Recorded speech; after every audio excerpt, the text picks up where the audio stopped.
Hello, guys. This is Roger Campbell here again, and today I will be presenting on the topic of what I believe is a current issue as it regards to health in the United States today is the topic of healthcare quality. And healthcare quality is something that I have firsthand experience with working in the pharmacy at Walgreens, and it's something that I hold near and dear to my heart because when you go to a different type of healthcare organization or hospital, you want to feel like you are welcomed and that everyone is doing everything in their power to help you get the results that you want. So yeah, today I will be talking about healthcare quality, the importance of it, and how our healthcare providers can do better at providing this, and also the companies that have new and improved situations to where we can measure healthcare quality and what it is. So I'll outline what healthcare quality is and how we can better ensure that we have it in the future.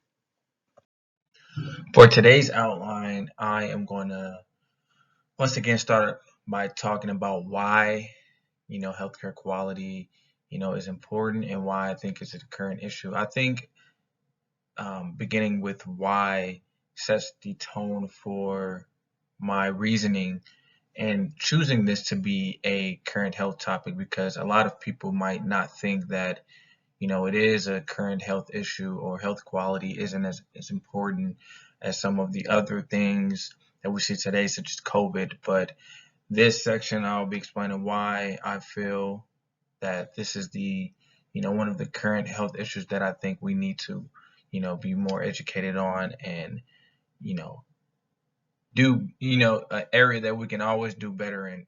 And then after that, I'll go on into explaining what healthcare quality is and some of the spectrum and metrics that we use to measure what healthcare quality is. The first one I'll talk about is effectiveness, and then efficiency, equity, patient-centeredness, safety, and timeliness. These six characteristics will all be talked about in detail and how they relate to healthcare quality. Then I'll transition into health communication, what that is, and some of my personal experience with health communication and why it is so important. And I'll deliver my final thoughts and have a reference page at the end that you guys can check out as well. So why is healthcare quality important? It's important because it's not only that you're getting, the adequate service and healthcare that you need, but it's also about how you get it, and how you get it relates to, the doctor, the nurses, the receptionist, everyone involved in making your healthcare experience, the best it can be. The quality in which you receive your healthcare speaks volumes to the amount of respect that your healthcare providers have for you. And healthcare quality can fall under the umbrella of customer service because it takes into the account of how aspect of care rather than just what you're receiving. And what I mean by this is that you can receive treatment for back pain, and that will show on the records that it was successful. Where healthcare quality is introduced is in asking the question of how were you treated for this back pain? How long did it take for you to see a healthcare provider? Did they make you feel welcomed, or did they ostracize you and seem to pass judgment? Healthcare quality is also important when it pertains to the safety and preventing illnesses from occurring. So that is why I believe healthcare quality is an important topic in health, to talk about today, because bringing the customer service aspect and not just the money driven, you know, entities that we see in the world as far as healthcare organizations, I think having this customer service oriented mindset will all help us to become better healthcare providers and people who deserve, quality healthcare experiences. So providing a basis of what healthcare quality is also an important step to understanding why it's important as well. So according to the Institute of Medicine, healthcare quality is the degree to which healthcare services for individuals and populations increase the likelihood of desired health outcomes and are consistent with current professional knowledge. The aspect in this definition that intrigues me the most is the likelihood that the desired health outcomes will increase. Ultimately, I believe this should be the goal of healthcare, and it starts with the quality of care that is given to people on a daily basis. And this article also mentions and provided me with some of the tools that we use to measure healthcare quality, which I will get into in these next and upcoming slides. The tools that this article gives us include 6 characteristics that we can use to measure what healthcare quality is and how we look at it today. Of the 6 included effectiveness, efficiency, equity, patient-centeredness, safety, and timeliness. And I'll repeat that one more time, even though I'll go into these next slides with it. It's effectiveness, efficiency, equity, patient-centeredness, safety, and timeliness. So according to the Institutes of Medicine domains, they describe effectiveness as relates to providing care processes and achieving outcomes as supported by scientific evidence. And effectiveness relates to, the carrying out of the objectives that are established and supported by the scientific evidence. It's the actual getting the job done as a matter of speak. The article mentions efficiency, and it says that it relates to the maximizing the quality of a comparable unit of healthcare delivered or unit of health benefit achieved for a given unit of healthcare resources used. So in other words, it's not about how many people are being cared for or the rate at which they're in and out, but it's what resources that you have and how well are you doing with the resources that you do have in regards to getting a desired outcome. Efficiency is everything. I think of cars when I think of efficiency. You think of, miles per gallon. If a car has only 10 miles per gallon, that car is not very efficient because it's not maximizing the resources that it has. But if a car has 40 miles to a gallon, then you would consider that car to be extremely efficient. So efficiency as regards to healthcare quality is very important because it's not about how much, people are getting, but it's the how, it's the quality, it's the rate of resources that are used compared to what are you putting out. The study also states that equity relates to providing health care of equal quality to those who may differ in personal characteristics other than the clinical condition or preferences for care. And I'll repeat that. Relates to providing health care of equal, not almost the same, not close enough, but equal quality to those who may differ in personal characteristics other than their clinical condition or preferences for care. And I think this one is the one that has the most, trouble, because I think people have implicit biases and they can't empathize and sympathize with people who do not look like them. So their level of care, the level of concern, and even conversation that you have with somebody who you perceive as, completely different than you can be a major factor in the amount of care that you decide to give them as a healthcare provider. So I think equity is, very good measuring stick when it comes to healthcare quality,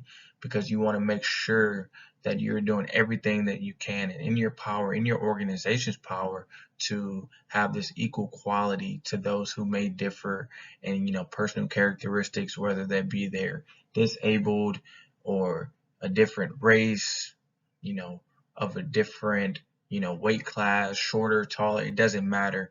This is practicing anti-discriminatory, things that should be normalized in today's society, but they're not, which is why equity is a great quality measurement when it comes to healthcare quality.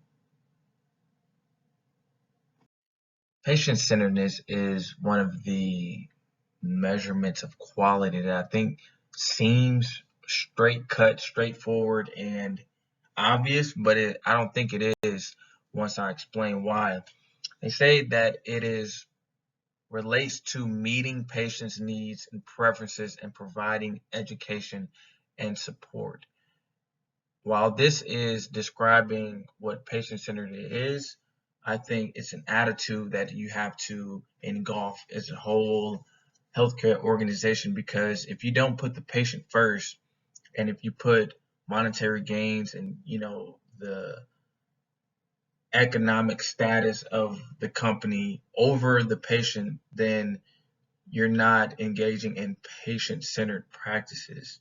And once again, it says that it relates to meeting patients' needs, not money needs, not board of directors needs, not head surgeons needs, not the nurses needs, but the patient's needs and preferences, and providing them with education and support from the decision that you're making. So it's a top-down attitude that you have to have. It's getting your hands dirty, not literally, but it's having an attitude of, I want better for our patients and not for the company. It's the goal of healthcare is about the patients.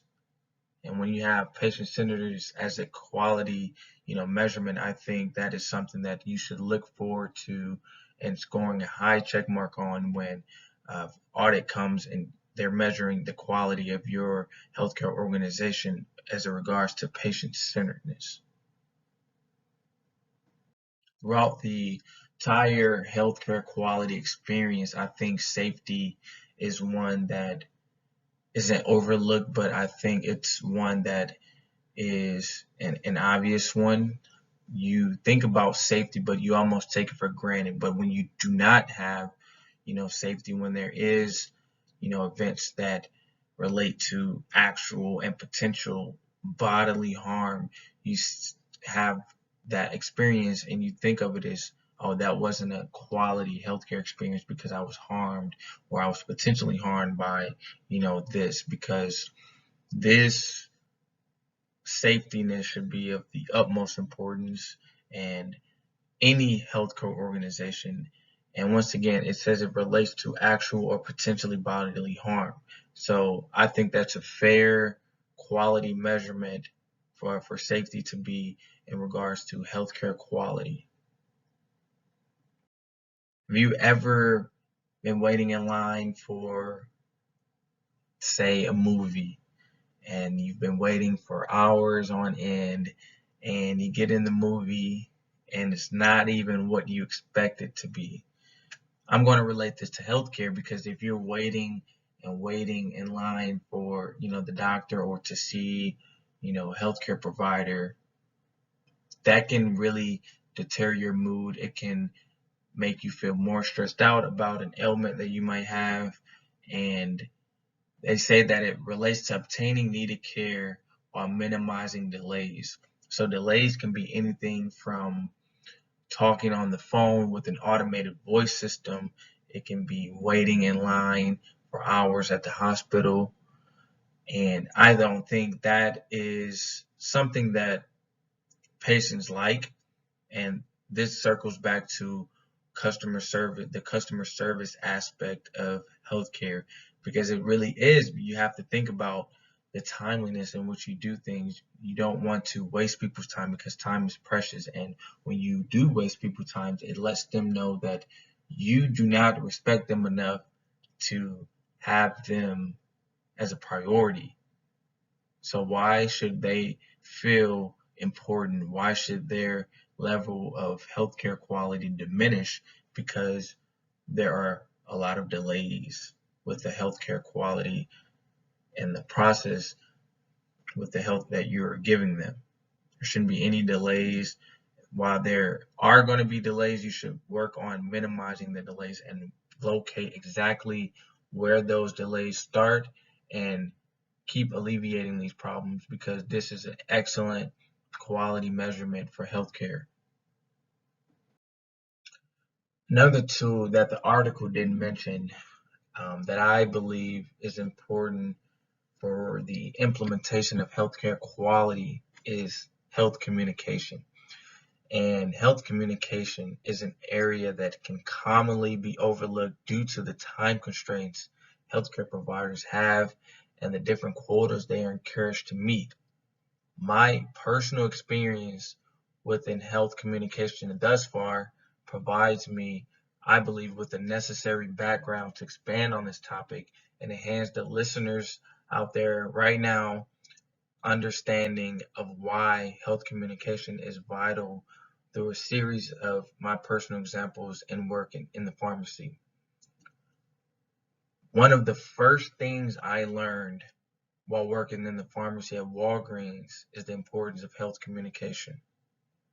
Health communication ranges from how you remind patients to pick up their overdue prescriptions. And I'm going to keep all these examples in the pharmacy. So if you guys are, following along, I'm talking about the pharmacy. So this ranges from how you remind patients to pick up their overdue prescriptions to them cursing you out because a prescription of theirs is too early to be refilled or is out of stock.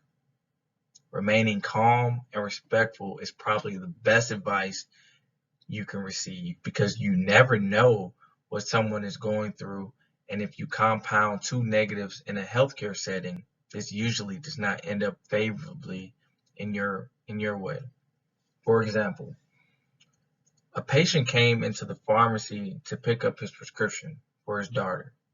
It's a usual customer, and I recognized him, and I realized that we had just recently put his prescription back because it took a while for him to pick it up, so we stored it to the system.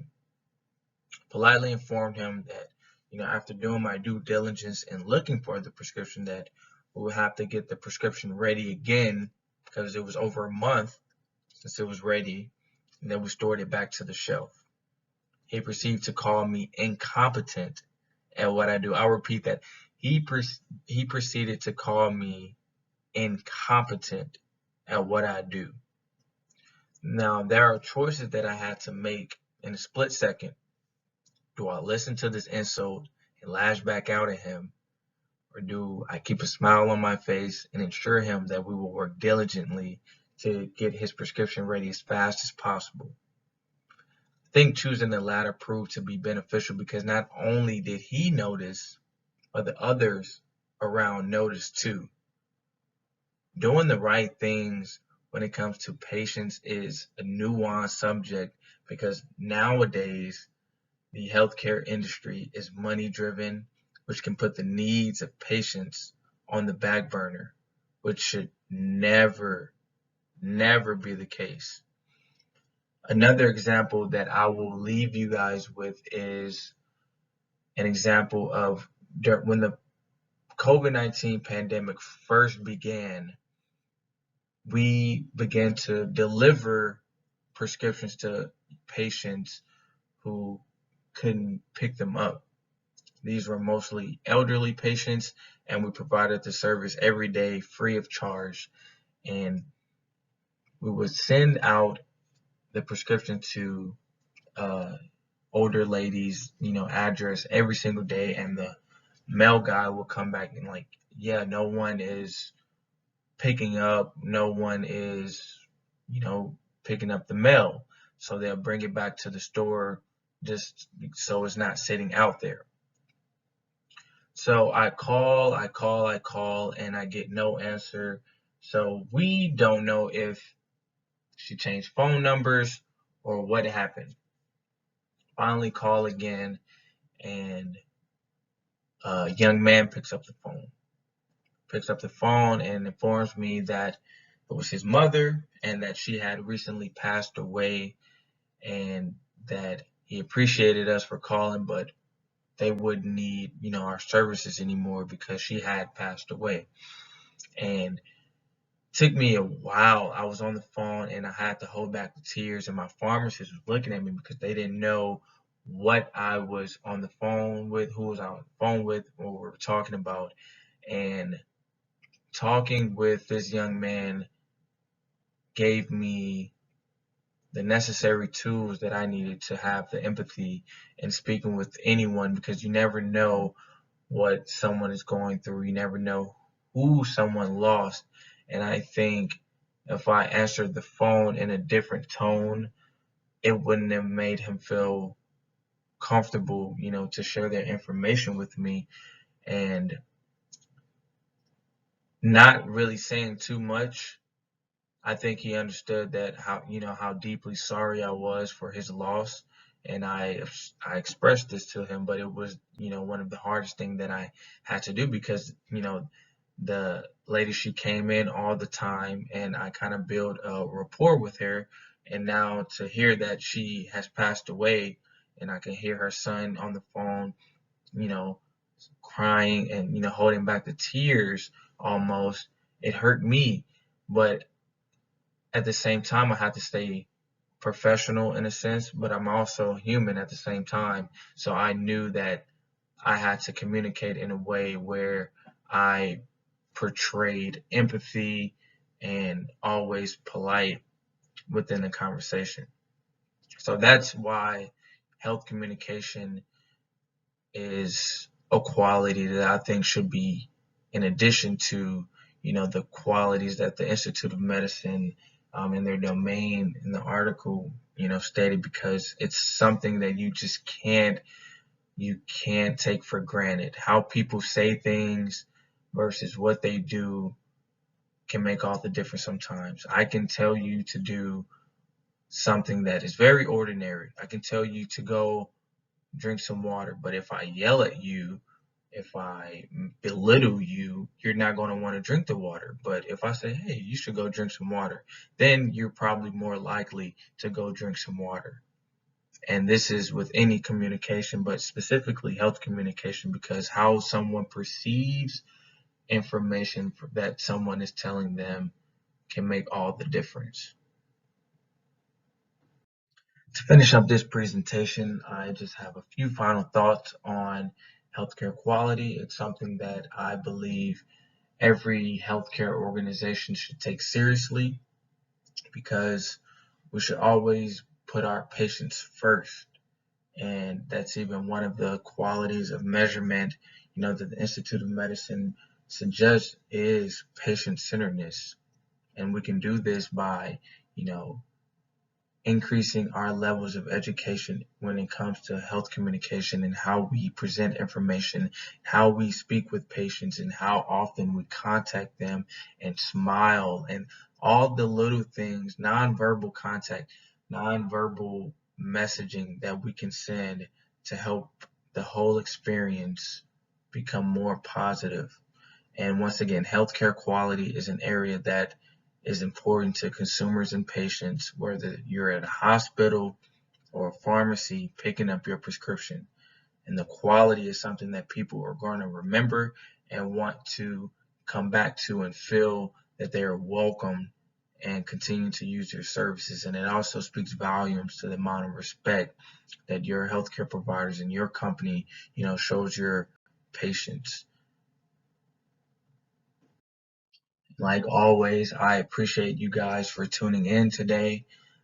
Here's a list of the references that I used. I only used one today because a lot of this presentation were come from personal examples that I had dealing with, health communication, and why it's so important, and why, healthcare quality is such an important issue I wanted to educate more people on, because a lot of people think healthcare is just you're in and out. You don't really talk to the doctor, have little conversations. But if you build relationships, just like with anything, the experience of healthcare can be a lot better. It can be a lot more efficient, and it can be a lot more effective when these quality measurements are taken into account. And this article proposed by the Institute of Medicine. Is understanding quality measure is awesome, and I think did a great job at listing out, the different ways that we can go about measuring the quality as it regards to healthcare. Thank you guys for listening again. This is Roger Campbell, and I hope you guys have a nice day. Thank you.